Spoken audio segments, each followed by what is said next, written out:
Bir yigit yig'lab maktub yozibdi. Yoshligimdan onamni bitta ko'zi yo'q edi deydi. Onamni bir ko'zi bo'lmagan.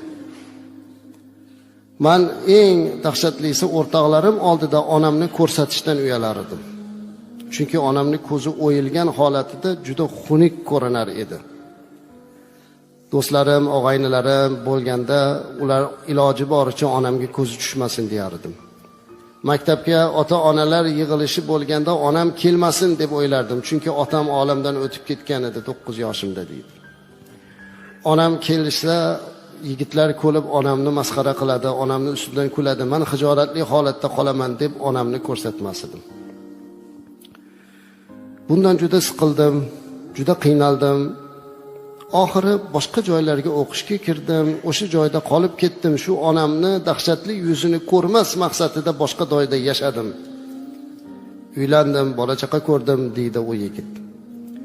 Kunlardan bir kuni mana o'sha yerda o'qigan maktabdoshlarim o'zini o'tirish yig'ilishlariga chaqirdi.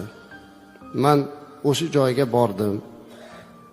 Shunda ham onamni ko'rish niyatida bormadim. Birdan o'zimni o'sgan uyimni ko'rgim keldi.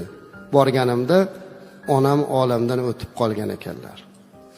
Men ko'ra olmadim deydi yigit. Qaytib keldim, do'stlarim bilan uchrashib, uyga kelsam maktub kelibdi. Maktubni hayron bo'lib olsam, onamdan ekan. Onam shunday yozibdi deydi yigit.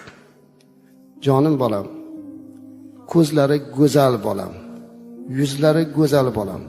Bilaman, meni bitta ko'zim yo'qligidan sen doim xijolatda yurding.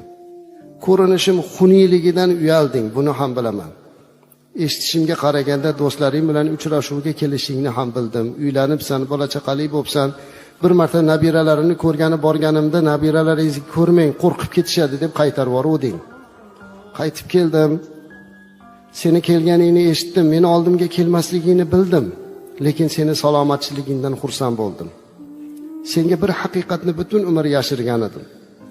Sen yoshligingda avtohalokatga uchrab, temir ko'zingni chiqarib yuborgan edi. Shunda doktorlarga men bitta ko'zimni senga berishligini so'rab jarrohlik amaliyotini o'tkazgan edim. Seni oynaga qaraganda kulib turgan ko'zingni bittasi meniki edi bolam.